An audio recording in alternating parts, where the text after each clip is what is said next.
کہ ریاستی ادارے پہلے مینیج کرتے ہیں کہ ہر حال میں ان کو پہلے جیل میں رکھا جائے اور اس کے بعد اگر کوئی ریلیف ملتا ہے کورٹ سے تو وہ ان کو ملے.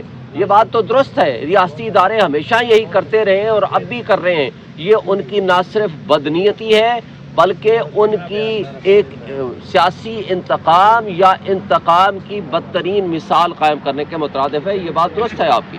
یہ اس بات کا متقاضا ہے کہ ہائی کورٹ کے فیصلوں کو ایگزیکٹو نہیں مان رہی اور الیکشن کمیشن کمزوری دکھا رہا ہے، جس کی ذمہ داری ہے آرٹیکل 218 اور 220 کے تحت free fair and transparent elections کرائے، لیکن وہ اپنی اس کانسٹیٹیوشنل ذمہ داری کو ادا کرنے سے قاصر ہیں. بسم اللہ الرحمن الرحیم. آج کا جو اہم ترین کیس تھا کہ جیل ٹرائل بنیادی انسانی حقوق کے خلاف ورزی ہے، وہ ٹو سم ایکسٹینٹ آج اسٹے دے دیا ہے بینچ نے، ہیڈڈ بائی جسٹس میاں گل حسن اورنگزیب. آج 16 تاریخ اس میں ڈال دی گئی ہے. بیسیکلی سیٹڈ لا یہ ہے کہ کسی بھی سویلینز کے خلاف اس طرح کا ٹرائل کبھی نہیں ہوا جس طرح کا آج ہو رہا ہے. اور ایک سابق پرائم منسٹر عمران خان، جس نے ساری زندگی رول آف لا کے لیے اسٹرگل کی، جس کے تمام کنونشنز اور پروگرامز بھی یہی ہوتے تھے کہ آئین کی حکمرانی اور قانون کی بالادستی کے لیے انہوں نے تھرو آؤٹ اسٹرگل کی.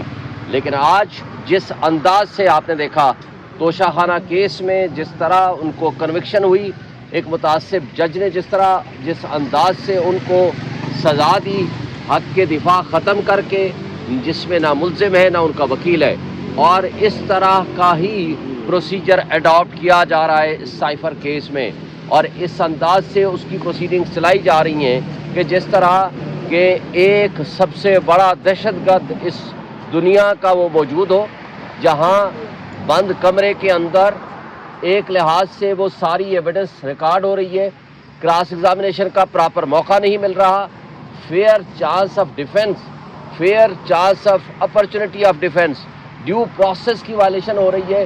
اور اس انداز سے میں سمجھتا ہوں کہ آج کا کیس بہت اہم تھا. پچھلی تاریخ میں بھی جسٹس صاحب نے یہ کہا تھا اٹارنی جنرل کو کہ آپ یہ ہمارا پیغام دے دیں، لیکن وہ پیغام کو مس انٹرپریٹ کیا اور اس کے بعد انہوں نے ایویڈنس ریکارڈ کرنی شروع کر دی، اور اس طرح آج کورٹ نے وہ آرڈر رائٹنگ میں دے دیا ہے. اب میرا خیال ہے کہ وہاں پروسیڈنگز رک جائے گی. لیکن بدقسمتی سے آپ دیکھیں گے کہ کل انہوں نے 2 اور مقدمات جو آج صبح لگے ہوئے ہیں، القادر ٹرسٹ اور توشہ خانہ، اور ان میں جس میں آج فیصلہ ہونا ہے کہ عدم پیروی میں ضمانتیں خارج نہیں ہو سکتی، اس کے اوپر پہلے 6 کیسز میں فیصلہ ہو چکا ہے کورٹ کا.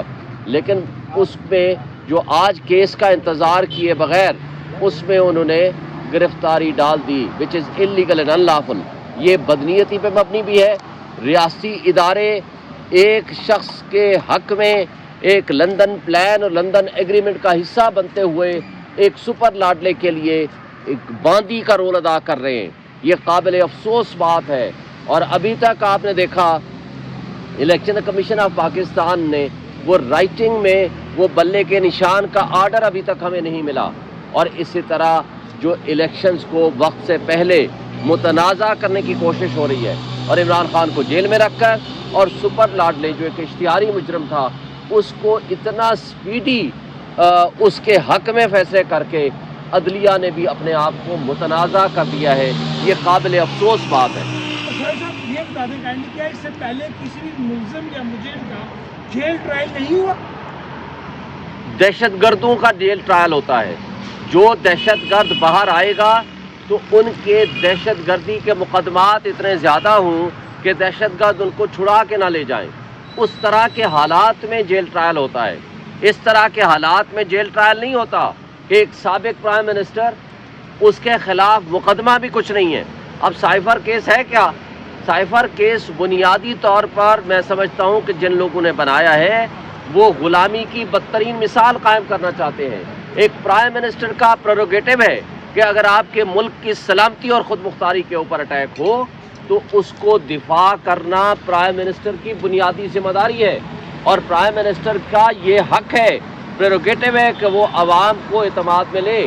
لہٰذا ایک ملک نے پاکستان کی سلامتی اور خود مختاری پہ اٹیک کیا اور اس میں مداخلت کی، یہی نیشنل سیکورٹی کمیٹی نے 2 دفعہ لکھ کے دیا اور ڈیمارش کیا، تو کیا ایسے حالات میں اپنے اس ہیرو کو، عمران خان کو، جس شخص نے ملک کی سلامتی اور خود مختاری کا دفاع کیا ہو، اس کے خلاف اس طرح کا مقدمہ بنانا، یہ میں سمجھتا ہوں کہ بدترین مثالی غلامی کی مثال قائم کرنے کے مترادف ہے۔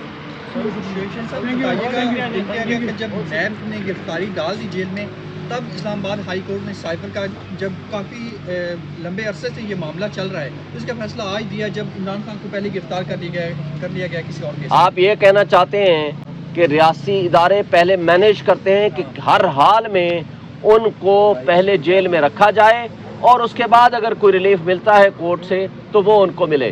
یہ بات تو درست ہے، ریاستی ادارے ہمیشہ یہی کرتے رہے ہیں اور اب بھی کر رہے ہیں۔ یہ ان کی نہ صرف بدنیتی ہے بلکہ ان کی ایک سیاسی انتقام یا انتقام کی بدترین مثال قائم کرنے کے مترادف ہے۔ یہ بات درست ہے آپ کی۔ آپ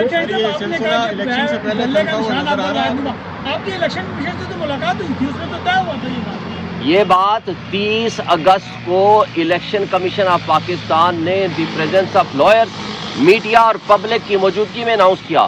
اس کے بعد یہ ہفتہ پہلے جب پریزیڈنٹ آف پاکستان سے ملاقات ہوئی، اس وقت بھی انہوں نے اپنے اس فیصلے کو ریکنفرم کیا۔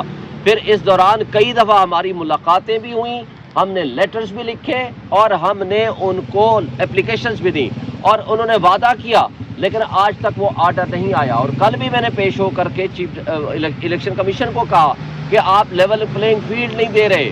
پورے پاکستان میں تمام سیاسی جماعتوں کو حق حاصل ہے کہ وہ جلسے جلوس کریں، جبکہ ہم نے 100 مقامات سے زیادہ اپلیکیشن دی اور کسی جگہ اجازت نہیں ملی، اور کراچی کے حوالے سے بھی ہم نے ان کو اپلیکیشنز اور لیٹرز لکھے اور ہمارے نمائندے بھی ملے، لیکن آج تک کوئی ریٹن آرڈر الیکشن کمیشن کی طرف سے نہیں آیا۔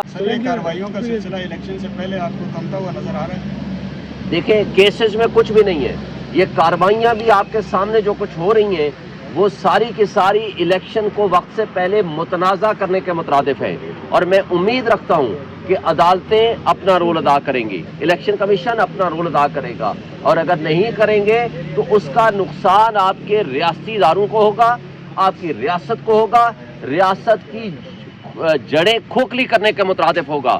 اگر اس انداز سے آپ نے الیکشن کو وقت سے پہلے متنازع کر دیا تو آج آپ کی ریاست 25 کروڑ عوام اس ایڈونچر اینڈ مس ایڈونچر کے متحمل نہیں ہو سکتے۔